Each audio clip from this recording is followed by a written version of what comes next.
In this video, we're going to talk about sample size.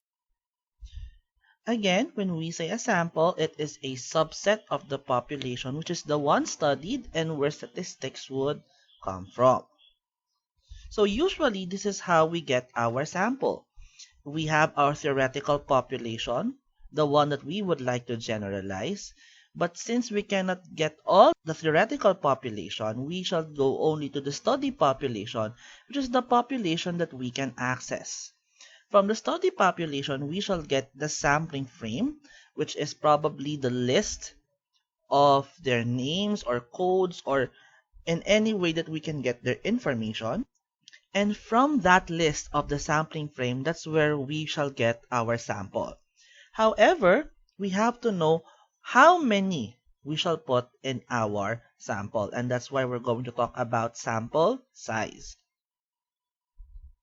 Do take note that when you only survey a small sample of the population, uncertainty creeps into your statistics, and that's what we call a sampling error. Our sampling error is usually measured by our confidence interval. So for example, you might state that your results are at a 90% confidence. 90% confidence level. That means that if you were to repeat your survey over and over, 90% of the time you would still get the same results. So we shall not expect a 100% confidence level because we're using a sample. So because of this sample, there are some general tips that we should use or we can follow rather in making our sample because there are a lot of ways in determining the sample size. The first one is to conduct a census instead if you have a small population. Remember, when we say census, it means we will take data from the entire population itself. Now, the definition of a small population depends on our budget and time constraints. For example, it may take a day to take a census of a student body at a small private university of 1,000 students. But you may not have the time to survey 10,000 students at a large state university. So it depends on your budget and on your time whether the population that you would consider is small enough for you. If it's not, then you should take a sample. Number 2, use a sample size from a similar study. Chances are your type of study has already been undertaken by someone else.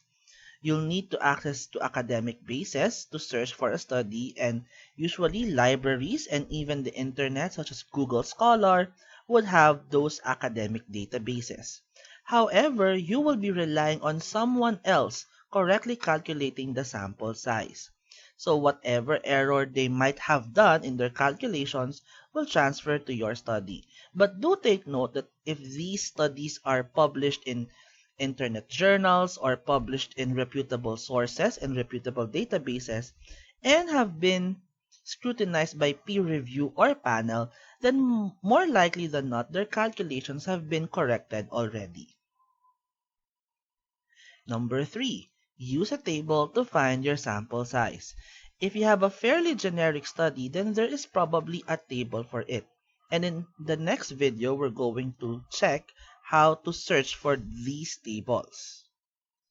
Number 4, use a sample size calculator. Search the internet for sample size calculator such as this one. And in the next video also, we're going to share how the sample size calculator from the internet works. So let's go to the next video.